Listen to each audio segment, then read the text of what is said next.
Hello everybody, आज के हमारे वीडियो का टॉपिक है किरचॉफ का नियम, है ना। कक्षा 12वीं का सिलेबस चल रहा है, कक्षा 12वीं का फिजिक्स चैप्टर नंबर 3 धारा विद्युत या करंट इलेक्ट्रिसिटी, है ना। इस पर हमने सारे वीडियो को कवर करते वीडियो बना रहे हैं। यदि आपको कोई भी वीडियो देखना है तो हमारे चैनल का नाम लिखिए और साथ में सिलेक्ट करके टॉपिक का नाम लिखेंगे हिंदी में या इंग्लिश में, तो आपको वो वीडियो यूट्यूब पर मिल जाएगा, आप उसे देख सकते हैं। तो आज हम देखेंगे किरचॉफ का नियम, है ना। इसके पहले हमने ओम का नियम देखा है ना। ओम के नियम में क्या होता है? विभवांतर होता है, धारा होता है और प्रतिरोध, ये तीनों में संबंध वहां पर आता है, V = IR ऐसा। तो ओम का नियम है वो सरल परिपथों में हम, जैसे हमको V और I का मान दिया हुआ है तो R का मान कितना होगा इसको निकालने के लिए किया जाता है, या मतलब VI और R, है ना, VI और, है ना, इन तीनों में से कोई दो दिया हुआ है तो तीसरा कैसे निकालना है, ये दोनों का मान दिया हुआ है तो इसको कैसे निकालना है ना। तो ये सरल परिपथों में लागू होता है। तो सरल परिपथ से तात्पर्य है कि ऐसे परिपथ जिसमें कुछ प्रतिरोध लगे हों, कुछ सेल लगे हों, सेल का विभवांतर होगा, वहां पर विद्युत वाहक बल होगा, या कुछ भागों में धारा प्रवाहित हो रही है, तो वो सरल परिपथ होता है। तो उसको हल करने के लिए ओम के नियम का इस्तेमाल सामान्यतः किया जाता है। परंतु जो जटिल परिपथ होते हैं, कॉम्प्लिकेटेड सर्किट, तो जटिल परिपथ से तात्पर्य है कि ऐसे परिपथ जिसमें बहुत सारे प्रतिरोध लगे हों, श्रेणी क्रम, समांतर क्रम, मिश्रित क्रम में, ऐसा जिसमें बहुत सारे सेल लगे हुए हैं या सेल या बैटरी लगा हुआ है जिनके विद्युत वाहक बलों के नाम दिया गया है। इसके अलावा वहां पर विभिन्न भागों में अलग अलग धाराएं प्रवाहित हो रही है, तो उस आधार पर उस परिपथ में हम किसी एक भाग में हमें प्रतिरोध निकालने की आवश्यकता हो, या किसी एक भाग में बहने वाली धारा का मान निकालने की आवश्यकता हो, या किसी एक भाग में हमें विद्युत वाहक बल निकालने की आवश्यकता होगी, तो कैसे करेंगे? तो इसके लिए जनरली यहाँ पर किरचॉफ के नियम का इस्तेमाल किया जाता है। तो किरचॉफ के दो नियम हैं। प्रथम नियम जिसे धारा का नियम भी कहते हैं, है ना, शॉर्ट में इसको KCL, किरचॉफ्स करंट लॉ। द्वितीय नियम जिसे वोल्टेज लॉ कहते हैं, KVL। तो इन दोनों नियम को हम पूरा डिटेल देखेंगे, पूरा विस्तार से देखेंगे। आप इस वीडियो में अंत तक बने रहिए, आपको पूरा समझ में आ जाएगा कि क्या होता है किरचॉफ के नियम। क्योंकि किरचॉफ के नियम आपको समझ में आएगा तो आगे जो टॉपिक है व्हीटस्टोन सेतु, मीटर सेतु, ये आपको अच्छे से समझ में आएगा, जो कि काफी इंपॉर्टेंट है। किरचॉफ का नियम भी एग्जाम के दृष्टिकोण से इंपॉर्टेंट है। तो हम देखते हैं सबसे पहले यहाँ पर प्रथम नियम। तो प्रथम नियम यहाँ पर धारा पर आधारित है। तो इसमें क्या लेते हैं? एक संधि या जंक्शन, है ना। जैसे बच्चों क्या होता है, जब कहीं पर वायरिंग की जाती है ना, विद्युत परिपथ तैयार किया जाता है, तो विद्युत परिपथ में तारों को आपस में जोड़ना पड़ता है। तो जहां पर दो या दो से अधिक तार आपस में जुड़ते हैं, उस पॉइंट को क्या कहते हैं? संधि या जंक्शन कहते हैं, ठीक है।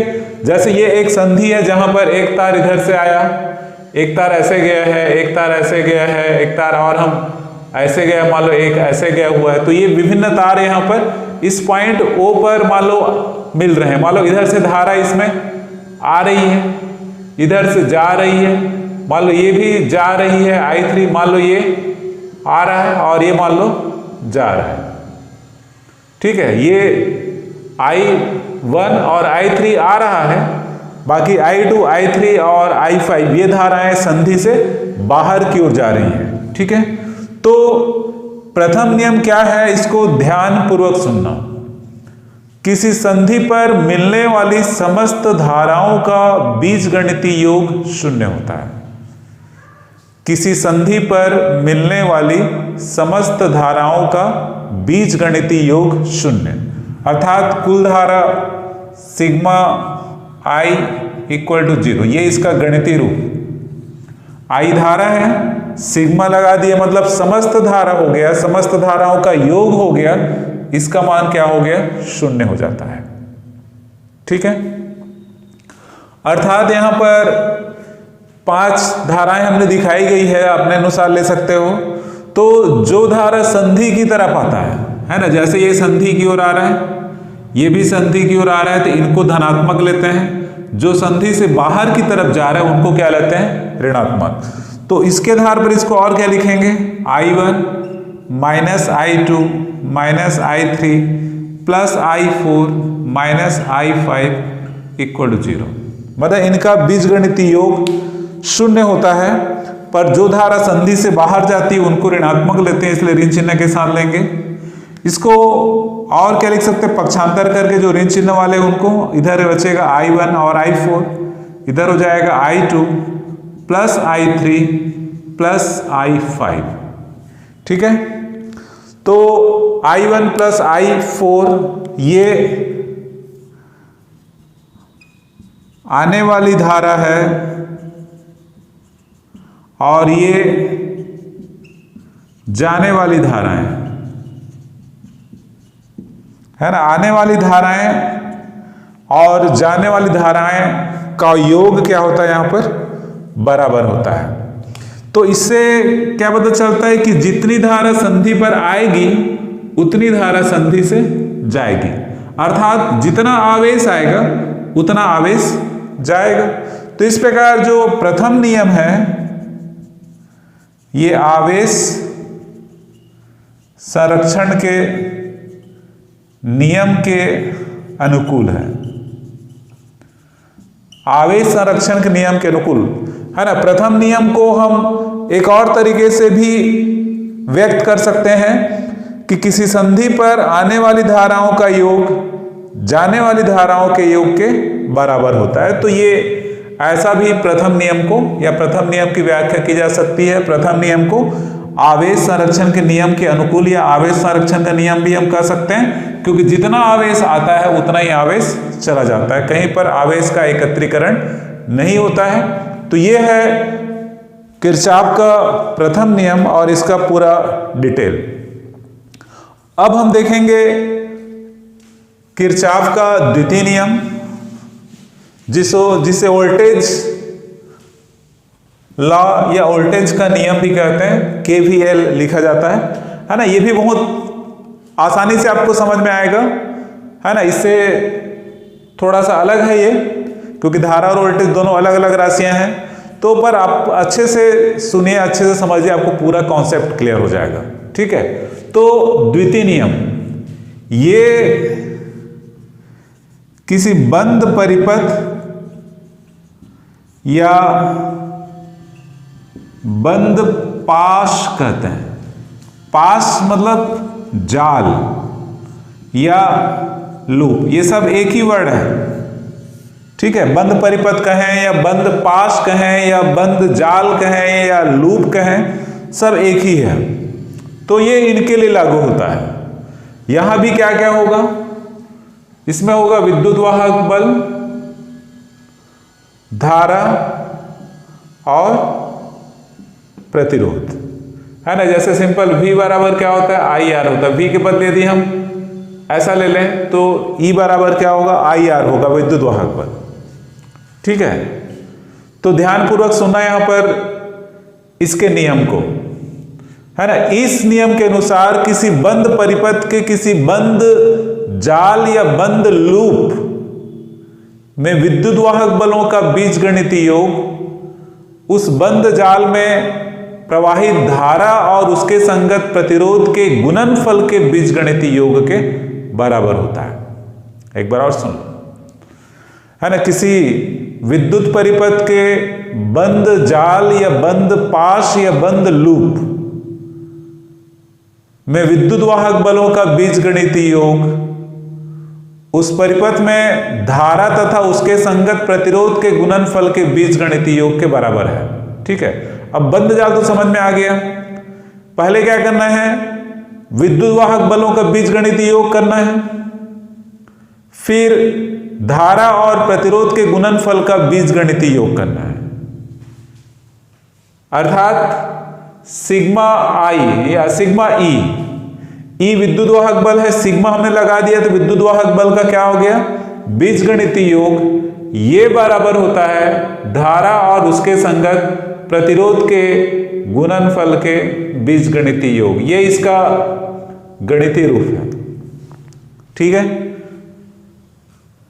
है ना, विद्युत वाहक बलों का बीजगणितीय योग धारा और प्रतिरोध के गुणनफल के बीजगणितीय योग के बराबर होता है। ये किरचॉफ के द्वितीय नियम है। इसको दूसरे शब्दों में भी लिखते हैं। यदि इसको पक्षांतर कर दे इस तरफ तो ये क्या हो जाएगा, जीरो, है ना। विद्युत वाहक बल मतलब विभव जैसा ही है, ये भी आई आर बराबर क्या होता है, वी ही होता है। दोनों एक जैसी राशियां हैं ये। तो इसको क्या लिख सकते हैं, sigma del V equal to zero, है ना। ये होगा विभव में परिवर्तन का बीजगणितीय योग। ठीक है। एक और परिभाषा या एक और स्टेटमेंट, एक और प्रकार से इसको कह सकते हैं कि किसी विद्युत परिपथ के बंद जाल में विभव में परिवर्तन का बीजगणितीय योग क्या होता है, शून्य होता है। पहले वाले में क्या था, धारा का बीजगणितीय योग शून्य, दूसरे वाले में विभव का बीजगणितीय योग शून्य। विभव मतलब वोल्टेज। ठीक है। तो हमारी किताब में यहां पर इस प्रकार से दिया हुआ है, तो हम ऐसे ही लेकर चलेंगे। एक तरफ विद्युत वाहक बलों का बीजगणितीय योग करेंगे, दूसरी तरफ क्या करेंगे, धारा और प्रतिरोध के गुणनफल का बीजगणितीय योग करेंगे। तो इसके लिए हम एक एग्जाम्पल लेकर चलते हैं। कोई विद्युत परिपथ हम लेकर चलते हैं, है ना। मान लो ये एक विद्युत परिपथ, जो किताब में उसी को लेकर चल रहे हैं ताकि ज्यादा समझ में आए, आपको कोई डाउट न रहे। ये ऐसा, इसको नाम दे देते हैं ए बी सी डी, ये ई और ये एफ। यहां पर ये सेल है, इसका विद्युत वाहक बल E1, इसका E2, ये प्लस माइनस। ये प्रतिरोध R1, ये प्रतिरोध मान लो R2, ये प्रतिरोध मान लो यहां पर R3। यहां पर इसमें धारा बह रही है, मान लो I1, प्लस से माइनस की ओर जाएगी, ये भी प्लस है तो इधर से जाएगी ये I2। ये जाकर ऐसे होगा, ये जाकर ऐसे, इस भाग में धारा क्या होगा, I1 प्लस I2 होगा, है ना। इस प्रकार का विद्युत परिपथ है। तो इस विद्युत परिपथ को हम किरचॉफ के द्वितीय नियम से हल करेंगे, है ना। द्वितीय नियम से हम कैसे हल कर सकते हैं, इसको यहां पर हमको चेक करना है। तो इसके लिए एक कॉन्सेप्ट यहां पर समझ लेना कि किसी सेल में, है ना, जैसे परिपथ में हम किस तरफ से कैसे जा रहे हैं, ऐसे जा रहे हैं क्या, या ऐसे जा रहे हैं क्लॉकवाइज या एंटी क्लॉकवाइज। मान लो हम यहां पर लेकर चल रहे हैं, ऐसे जा रहे हैं, इस तरफ ऐसे। ठीक है। इस परिपथ को लेंगे तो ऐसे, क्लियर है। ए से बी, बी से सी, सी से डी, मतलब परिपथ का चक्कर हम कैसे लगा रहे हैं, ए बी सी डी, वापस ए में। इसमें जाएंगे तो बी ई एफ सी, वापस बी में। ठीक है। तो सेल में धन से ऋण की ओर जाने पर विद्युत वाहक बल को क्या लेते हैं, सॉरी, पहले मैं इसको ले लेता हूं। सेल में ऋण से धन की ओर जाने पर विद्युत वाहक बल कैसा होता है, धनात्मक होता है।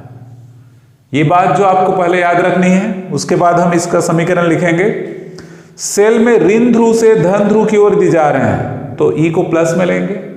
यदि हम धन से ऋण की ओर जा रहे हैं तो उस केस में इसको क्या लेंगे, ऋण में लेंगे। ठीक है। धारा की दिशा में जा रहे हैं, धारा की दिशा में जा रहे हैं तो I को क्या लेंगे, प्लस में लेंगे। और धारा के विपरीत जा रहे हैं तो I को क्या लेंगे, माइनस में लेंगे। ये आपको ध्यान रखना है। ठीक है। ये पॉइंट आपको ध्यान रखना है, तभी आप इसको समझ पाएंगे अच्छे से। बहुत इजी है। ऋण से धन जा रहा है ई में तो प्लस में लेना, धन से ऋण जाएगा तो माइनस में लेना, धारा की दिशा में जा रहे हैं प्लस में लेना, धारा के विपरीत जा रहे हैं तो धारा को ऋण में लेना है। क्लियर है।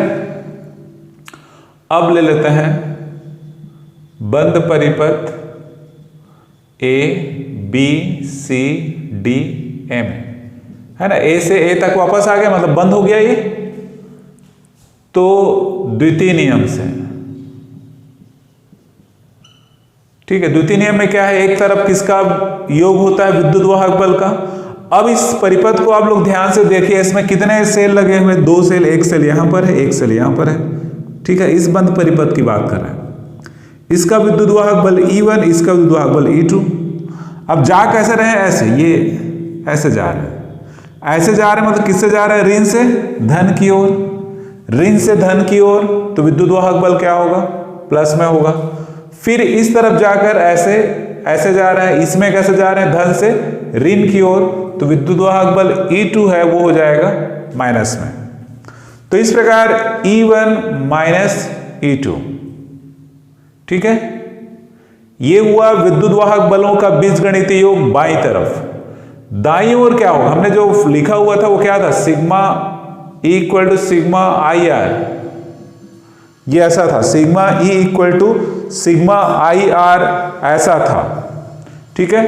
तो लेफ्ट हैंड साइड में क्या हो गया, विद्युत वाहक बल का बीजगणितीय योग, ये प्लस में हुआ, ये माइनस में हुआ। ये प्लस में इसलिए हुआ क्योंकि ऋण से धन की ओर जा रहे थे, और ये माइनस में इसलिए क्योंकि ऐसे आ रहे हैं, इधर से आ रहे हैं तो धन से ऋण की ओर। अब दाईं तरफ क्या करना है, हमको धारा और प्रतिरोध का गुणनफल करना है। तो यहां पर धारा कौन कौन सी है, एक I1 है, इसके संगत प्रतिरोध क्या है, R1। यहां पर धारा I2 है, इसके संगत प्रतिरोध क्या है, R2। तो इस तरफ हो जाएगा, धारा I1 की दिशा में जा रहे हैं, है ना, I1 की दिशा में जा रहे हैं, तो I1 क्या होगा, प्लस I1 और इसके संगत R1। अब यहां पर ऐसे आकर हम जाएंगे ऐसे, पर धारा कैसे है, ऐसे, ठीक है। तो ये माइनस में हो जाएगा, I2 R2, ठीक है। तो इस प्रकार एक समीकरण हमारे पास आ गया, E1 minus E2 equal to I1 R1 minus I2 R2, ठीक है।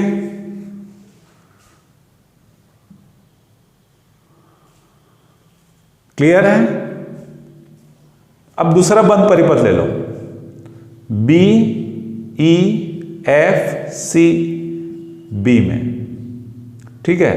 दूसरा बंद परिपथ जो है B E F C B, B में वापस आ गए हैं। तो क्या होगा, पहले आप इस भाग का लिख सकते हो, इस, क्योंकि सेल तो यहां पर एक ही है और कोई सेल नहीं है, तो इसमें भी कैसे जा रहे हैं, इधर से ऐसे जा रहे हैं, मतलब ऋण से कैसे जा रहे हैं, धन की ओर, तो E2 क्या होगा, प्लस में होगा, बस लेफ्ट हैंड साइड केवल E2 होगा। अब इस भाग में धारा क्या है, I2, तो धारा की दिशा में जा रहे हैं, तो यहां पर I2 क्या होगा, प्लस में होगा, I2 प्लस में होगा, और इसके संगत प्रतिरोध क्या है यहां पर, R2, ठीक है। तो I2 R2 प्लस में हुआ। फिर ऐसे जाकर ये ऐसे जा रहे हैं, यहां पर भी हम धारा की दिशा में ही जा रहे हैं, तो धारा यहां पर है I1 प्लस I2, और इसके संगत प्रतिरोध क्या है, R3, तो ये भी क्या होगा, प्लस में होगा। तो इस प्रकार E2 equal to I2 R2 plus I1 plus I2, और ये R3। तो इस प्रकार से, है ना, इस प्रकार से ये दो समीकरण हमने दो बंद परिपथ लेकर निकाले, ठीक है। आप चाहो तो इसमें और भी बंद परिपथ ले सकते हो, है ना, बंद परिपथ और क्या ले सकते हो आप, है ना। चलो बंद परिपथ आपको भी ले सकते हो, यदि मैं ऐसा लिख दूं फिर से, है ना, A D C B A में, है ना। अब इसको मैं ऐसे कर दे रहा हूं, तो क्या चेंजेस आएगा, कुछ चेंजेस नहीं आएगा। देखिएगा, पहले हम ऐसे जा रहे थे एंटी क्लॉकवाइज, अब इसको क्लॉकवाइज कर दिया, मैंने यहां पर लिख भी दिया है। पहले A B C D A दिशा में था, अब A D C B A दिशा में है, A D C B A। तो क्या होगा इसको देखना, ठीक है। हम लिखते यहीं से हैं, इस भाग को पहले लिख लेते हैं। पहले क्या होगा, E1 में कैसे जा रहे हैं, प्लस से माइनस जा रहे हैं, तो ये माइनस हो गया। अब ऐसे आकर हम दूसरा विद्युत वाहक बल लेते हैं E2, इसमें कैसे जा रहे हैं, माइनस से प्लस जा रहे हैं, तो ये प्लस हो गया, ठीक है। अब धारा की बात करते हैं, ऐसे जा रहे हैं मतलब धारा के विपरीत जा रहे हैं, तो ये -I1 और ये R1, ऐसे जाकर हम ऐसे आएंगे यहां पर, तो धारा की दिशा में आएंगे तो ये होगा +I2 R2, ठीक है। अब ये ऋण में है तो सभी में ऋण का गुना कर देते हैं, तो हो जाएगा E1, ये धन हो जाएगा, ये ऋण हो जाएगा, ये धन हो जाएगा और ये ऋण हो जाएगा, ठीक है। तो ये दोनों को आप चेक करो, समीकरण 1 और 2 दोनों एक ही है। तो आप परिपथ में क्लॉकवाइज जाइए या एंटी क्लॉकवाइज, परिपथ का चक्कर आप क्लॉकवाइज लगाएं या एंटी क्लॉकवाइज लगाएं, जो समीकरण आएगा उनको हल करने पर उसमें अंतर नहीं आएगा। इस बात को आपको समझना है और अच्छे से समझना है, ताकि आपका न्यूमेरिकल सॉल्व करते समय इसका यूज होता है तो वहां पर आपके न्यूमेरिकल रॉन्ग ना हो, इसके लिए ये कॉन्सेप्ट बहुत जरूरी है ना। इस पॉइंट को याद रखना, ऋण से धन, सेल में तो धन लेंगे ई को, धन से ऋण तो ऋण लेंगे, धारा दिशा में धारा को प्लस में लेंगे, धारा को विपरीत धारा को माइनस में लेंगे, तो कोई दिक्कत नहीं होगी यार। बहुत अच्छा कॉन्सेप्ट है किरचॉफ का नियम, है ना। तो किरचॉफ के नियम में इतना ही, बहुत ही बेसिक लॉ है ना। यदि आपको ये वीडियो अच्छा लगा हो तो सब्सक्राइब जरूर करना, लाइक शेयर कमेंट अवश्य करना।